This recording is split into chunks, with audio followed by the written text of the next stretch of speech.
Universe நேயர்களுக்கு எனது அன்பான வணக்கத்தை தெரிவித்துக் கொள்கிறேன் தோழர்களே.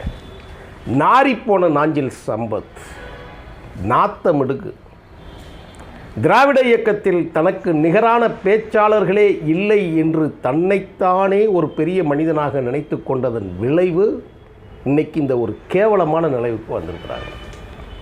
இதை ஒரு பதிவாக போடுவதற்கே நான் மிகவும் வெட்கப்படுகிறேன் என்று தான் சொல்ல வேண்டும். பணம் எல்லோருக்கும் தேவைதான், ஆனால் குணம் வேண்டும். அரசியலில் தன்னை விஞ்சுவதற்கு ஒரு ஆள் இல்லை என்று நினைத்தவன் ஒருபோதும் வெற்றி பெற்றதே இல்லை. என் கண்ணுக்கு எட்டிய தூரம் எதிரிகளே இல்லை என்று சொல்லி 2-3 ஆண்டுகளில் மண்ணுக்குள் புதைக்கப்பட்டு மக்கி போனார்கள் என்பதுதான் உண்மை. இதை புரியாமல் நாஞ்சில் சம்பத் நான் எல்லா இலக்கியத்தில் பேசிட்டேன், நான் ஆன்மீகத்தில் கிழிச்சிட்டேன், அரசியலில் பிடுங்கிட்டேன் அப்படின்னு பேசினதோட விளைவு ஏற்றிவிட்ட ஏணியை அடையாளம் கொடுத்த தலைவரை நீ துரோகம் செய்வது பெற்ற தாய் தகப்பனுக்கு துரோகம் செய்வதைப் போல, பெற்ற பிள்ளைகளுக்கு துரோகம் செய்வதைப் போல இது பொருந்தும். உங்கள் அரசியல் நிலைப்பாடுகளுக்கு நீங்கள் என்ன வேண்டுமானாலும் மாற்றிக்கொள்ளலாம், அது வித்தியாசமெல்லாம் எதுவுமே கிடையாது. உங்களுடைய பிழப்புக்கு நீங்கள் எங்கே வேணாலும் போகலாம், விருப்பம் இல்லை நீங்கள் மாற்று கட்சி போகலாம், இப்போ யாரும் போகக்கூடாதுங்கிறத அதெல்லாம் சொல்லுவதற்கில்லை. ஆனால் வகை தொகை இல்லாமல், வார்த்தையில் வசம் இல்லாமல், விஷத்தினை தோய்ந்து ஒரு நாற்றம் எடுக்கும் நாரகாச நடையில் பேசக்கூடிய ஒரு நஞ்சு நிறைந்த ஒரு மனிதனை பார்க்கக்கூடிய விளைவு தான் அது. மதிப்புமிக்க மறுமலர்ச்சி திராவிட முன்னேற்றக் கழகத்தின் பொதுச் செயலாளர் வைகோ அவர்களை திட்டுவதற்காகவே வளர்த்து எடுக்கப்பட்டவன், தன்னால் வளர்ந்த ஒருவன் வைகோ அவர்களே திட்டுகின்ற பொழுது நம்மை திட்டுவதற்கு எவ்வளவு நேரம் ஆகும் என்று நீங்கள் நினைக்கக்கூடாது. இந்த போயிட்டான் உதயநிதி பெரிய இதான்னு கேட்குறான், அவனுக்கு என்ன இருக்குன்னு கேட்குறான். திராவிட முன்னேற்றக் கழகத்தின் திராவிட மாடல் அரசை நடத்தி கொண்டிருக்கக்கூடிய மு.க. ஸ்டாலின் என்று பெருமிதமாக முத்துவேல் கருணாநிதி ஸ்டாலின் மறுநாள் காரி துப்புறான். எங்களுக்கும் ஒரு இதுவும் கிடையாது. ஆனால் மல்லை சத்யா என்கின்ற ஒரு மங்குனி ஒருவனை வைத்துக்கொண்டு அரசியல் உட்கட்சி பிரச்சனைக்கு நீங்கள் கட்சி ஆஃபீஸ்க்கு எதிரையே இடம் கொடுத்து அவனை உண்ணாவிரதம் இருக்க வைத்து ஆள்களை தூண்டிவிட்டு விஜயின் கட்சி பேரில் இருக்கக்கூடிய தமிழக வெற்றிக் கழகத்தை திராவிட வெற்றிக் கழகம் என்கின்ற ஒரு பெயரினை சூட்ட வைத்து அதுக்கு ஆளை அனுப்பி பேச வச்சு வேடிக்கை பற்றி இல்லையா, அதுதான் இப்போது துப்புறான்.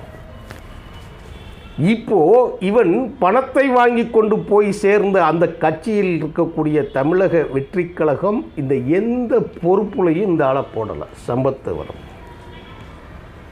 ஆமாம், இப்போ அறிவிச்சிருக்கிறாங்க ஒரு இது. என்ன அறிவிச்சிருக்கிறாங்கன்னா, நான் ஆதாரத்தோடு தான் பேசுகிறேன், நான் அதில் போடுறேன், டைட்டிலில் போடுறேன், இதில் காட்டுறேன், பார்த்துக்கோங்க. டைட்டிலில் நான் இதில் காட்டுறேன், சாரி தெரிய மாட்டேங்க, அவ்வளோவா இதில் வரமாட்டேங்க.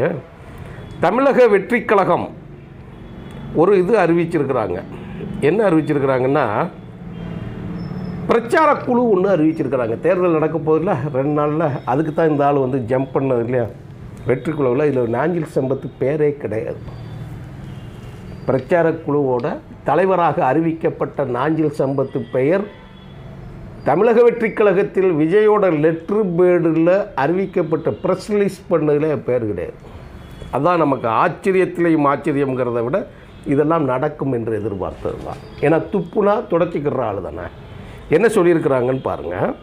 16 நேற்று வெளியிட்ட அறிக்கையில் 16/1/2026 வெளியிட்ட அறிக்கையில் தமிழகத்தில் நடைபெறவுள்ள சட்டமன்ற பொதுத் தேர்தலை முன்னிட்டு மாநில மாவட்ட தொகுதி அளவிலான தேர்தல் பிரச்சார பணிகளை முன்னெடுப்பதற்காக பின்வரும் முறையில் தேர்தல் பிரச்சார குழு அமைக்கப்படுகிறது. சொல்லலைங்க, லெட்டர் பேடோடு தான் பேசுகிறேன், விஜயோட நேரடி பக்கத்தோடு தான் நான் பேசுகிறேன். அதில் யாரை போட்டிருக்காங்கன்னா, பிரச்சார குழு விபரம் ஆனந்த் 1வது, 2வது திரு ஆதவ் அர்ஜுனா, 3வது திரு K.A. செங்கோட்டையன், 4வது பார்த்திபன், 5வது ராஜ்குமார், 6வது விஜய் தாமு, 7 எஸ்பி செல்வம், 8 பிச்சை ரத்தினம் கரிகாலன், 9 செரவு மைதீன் நியாஸ், 10 கேத்ரின் பாண்டியன். அது போட்டுட்டு கீழே முக்கியமான பேர் கொஞ்சம் கவனிங்க தோழர்களே. 234 தொகுதிகளும் ஆலோசனை கூட்டங்கள், பிரச்சார கூட்டங்கள் உள்ளிட்டவற்றை நடத்துவது தொடர்பான பணிகளை மேற்கொள்ளும். இக்குழுவிற்கு கழக தோழர்கள் அனைவரும் முழு ஒத்துழைப்பு நல்க வேண்டும் என்று கேட்டுக்கொள்கிறேன். இப்படிக்கு விஜய், தலைவர், தமிழக வெற்றி கழகம். உனக்கு இந்த மறுமலர்ச்சி திராவிட முன்னேற்ற கழகத்தில் உனக்கு எந்த மதிப்பும் இல்லை, மரியாதை இல்லை, அதனால் நான் என்னை விலக்கிட்டாங்க போயிட்டாங்கன்னு சொல்லி கதறி அழுது பேச முடியாத வார்த்தைகளையெல்லாம் பேசின உன்னை இதுவரை நல்லாட்சி, உலகத்திலே மிகப்பெரிய நல்லாட்சியை தரக்கூடிய திராவிட முன்னேற்ற கழகத்தில் ஒப்பாரில்லாத ஒரு மனிதர், இணையற்ற ஒரு மனிதர், முத்துவேல் கருணாநிதி ஸ்டாலின் அப்படின்னு சொல்லி வாய் நிறைய பேசினத காரி துப்புற இப்போ விஜய் காரி துப்பி அனுப்பியிருக்கிறான். அதில் பட்டியலில் பேரே கிடையாது. அப்போ நீங்கள் என்ன செஞ்சுருக்கீங்க? நீங்கள் அங்கே பேசினது சேகர் பாபுவிடம் நீங்கள் 60 லட்சம் ரூபாய் பணம் கேட்டதாகவும் 1.25 கோடி பணம் நான் மருத்துவக் கல்லூரிக்கு கட்ட வேண்டும் என்பதற்காக கேட்டேன், எனக்கு கொடுக்கல, மேடை கொடுக்கல. டேய், நாக்கு இருந்தால் பேச தெரிந்தால் என்ன வேணாலும் நீ பேசிடுவியா? மேடை உனக்கு யார் கொடுப்பா? காசு கொடுத்தா எங்கே வேணாலும் நீ போய் பேசிடுவியா? அங்கே ஒரு ஆளே கிடையாதா? எனக்காகத்தான் கூட்டம் கூடுகிறது என்று வாய் தடித்து வாய் கொழுப்பில் பேசிய நீ தான் இன்னைக்கு சீந்து ஆது இல்லாமல் கிடக்க. தீப்பொறி ஆறுமுகத்துக்கு எவ்வளோ கூட்டம் வரும்னு தெரியுமில்ல? தீப்பொறி ஆறுமுகம் பேச்சு எப்படி இருக்குன்னு தெரியுமில்ல? வெற்றி கொண்டான் எப்படி இருக்குன்னு தெரியுமில்ல பேச்சு? அவங்களுக்கு வார கூட்டமும் உங்களுக்கு வார கூட்டம் எல்லா இளவும் ஒன்று தான். 18 ஆண்டுகள் மறுமலர்ச்சி திராவிட முன்னேற்ற கழகத்தில் ஒரு வைகோவின் நகலாக பார்க்கப்பட்ட நீ என்று கருப்பு துண்டை நீ கீழே போட்டுவிட்டு ஏற்றிவிட்ட ஏணியை எட்டி உதைப்பதற்கு நீ தயாரானியோ அன்றைக்கே உனக்கு கொடுக்கப்பட்ட பெயர் மக்கள் என்ன பேர் தெரியுமா? இன்னோவா சம்பத். அப்புறம் என்னென்ன இருக்குன்னு பேசியிருக்கேன், 4 கேட்சி போட்டிருக்கேன். ஆனால் இன்று எனக்கு மேடை கொடுக்கவில்லை, பணம் கொடுக்கவில்லை என்று சொல்லி அப்படியே மேடையில் போய் மாற்றிட்டு தமிழக வெற்றி கழகத்தின் தலைவர் விஜய், நான் நாள் வரைக்கும் நான் கண்காணிச்சிக்கிட்டு இருந்தேங்க. நாள் வரைக்கும் இல்லாமல் திடீர்னு போய் வெட்கமே இல்லாமல் ஒரு கூத்தாடி, ஒரு கொள்கை இல்லாதவன், பிறப்பு ஒக்கும் எல்லா உயிருக்குன்னு பிடுங்கிட்டாங்களாம். என்னமோ இவனையே கண்டுபிடிச்ச மாதிரி அது நாய் நரி ஒன்றாப்பில் எல்கேஜி படிக்கிற பிள்ளைங்க பிறப்புக்கும் எல்லா உயிருக்கும் படிக்கிறது. முட்டாள். இன்னொன்று தெரியுமா? சத்துணவுகளையும் அனாதை விடுதிகளிலும் ஆதரவற்றோர்கள் பள்ளிகளிலும் பிறப்புக்கும் எல்லா உயிருக்கும்ங்கிற வார்த்தையை சொல்லிட்டு தான் சோறை திம்பாங்க. படி, சோத்துக்காக என்ன வேணாலும் பேச நினைச்சேன்னா திராவிட இயக்கத்தில் வளர்ந்த நீ, மறுமலர்ச்சி திமுகவில் தலைவருக்கு நிகராக உன்னை நினைத்து கொண்டு வளர்ந்த நீ, ஜெயலலிதா ஒரே நிமிஷத்தில் நீ சொன்ன அந்த தந்தி டிவியில் பேட்டி பேசிக்கிட்டே இருந்தார் இல்லையா? யானைகள் நடந்தால் எறும்புகள் சாகத்தான் சொல்லி முடிய உன்னையும் யானை ஒன்றையும் எறும்பு போல் நசுக்கி தூக்கி எறிஞ்சது அதே டிவியில் ஸ்கோரில் ஓடிச்சுல்ல. லைவ் பேட்டி நீங்கள் கொடுத்தீங்க.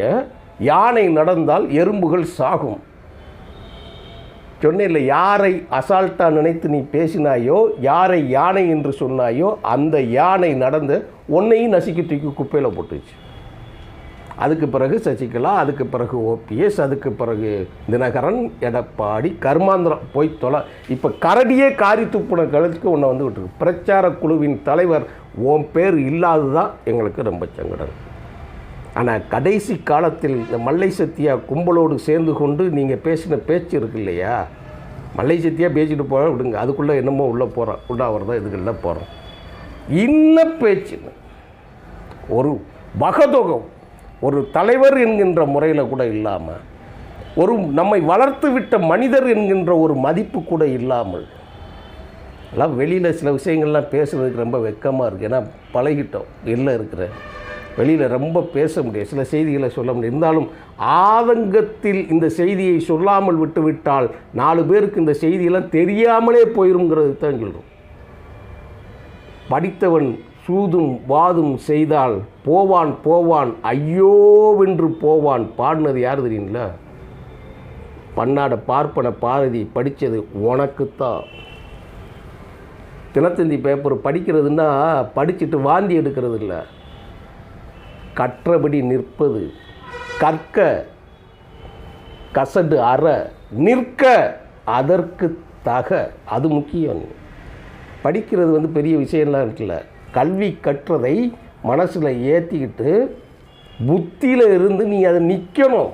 அப்படி இல்லைன்னா விஜய் நேற்று அறிக்கை கொடுத்துருக்காருல, 16/1/2026 கொடுத்த அதிகாரப்பூர்வ அறிக்கையில் பிரச்சாரக்குழு தலைவராக நான் அப்படியே மெய்மறந்து போனேன், மெய் சிலிர்த்து போயிட்டேன்.